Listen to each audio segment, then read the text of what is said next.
অনুপ্রেরণামূলক কথামালা আপনাদের সামনে তুলে ধরছি এপিজে আব্দুল কালামের কিছু বিখ্যাত উক্তি, যা হয়তো আপনাদের জীবন পরিবর্তনে কিছুটা হলেও ভূমিকা রাখতে পারবে।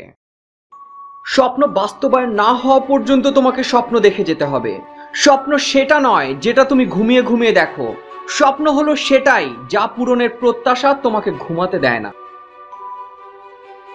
তুমি তোমার ভবিষ্যৎ পরিবর্তন করতে পারবে না, কিন্তু তোমার অভ্যাস পরিবর্তন করতে পারবে, এবং নিশ্চিতভাবে অভ্যাসই তোমার ভবিষ্যৎ পরিবর্তন করে দেবে।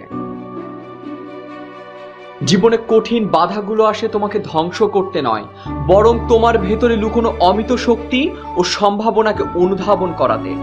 বাধাসমূহকে দেখাও তুমিও কম কঠিন নও। তুমি যদি তোমার কাজকে স্যালুট করো, দেখবে তোমার আর কাউকে স্যালুট করতে হবে না। কিন্তু তুমি যদি তোমার কাজকে অসম্মান করো, অমর্যাদা করো, ফাঁকি দাও, তাহলে তোমারই সবাইকে স্যালুট করতে হবে। যদি সূর্যের মতো দীপ্তিমান হতে চাও, তাহলে তোমাকেই প্রথমে সূর্যের মতো পুড়তে হবে।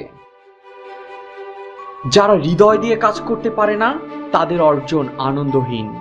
আকর্ষণহীন এমন সাফল্য থেকেই সৃষ্টি হয় চরম তিক্ততা। জীবন ও সময় হচ্ছে পৃথিবীর শ্রেষ্ঠ শিক্ষক।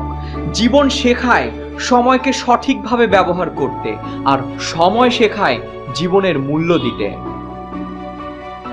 ভিন্ন রকম চিন্তা ও উদ্ভাবনের সাহস থাকতে হবে, আবিষ্কারের নেশা থাকতে হবে। যে পথে কেউ যায়নি সেই পথেই চলতে হবে। অসম্ভবকে সম্ভব করার সাহস থাকতে হবে, এবং সমস্যাকে জয় করেই সফল হতে হবে।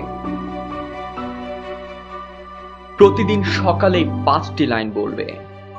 আমি সেরা, আমি করতে পারি, সৃষ্টিকর্তা সবসময় আমার সঙ্গেই আছেন, আমি জয়ী, আজকের দিনটা শুধুই আমার।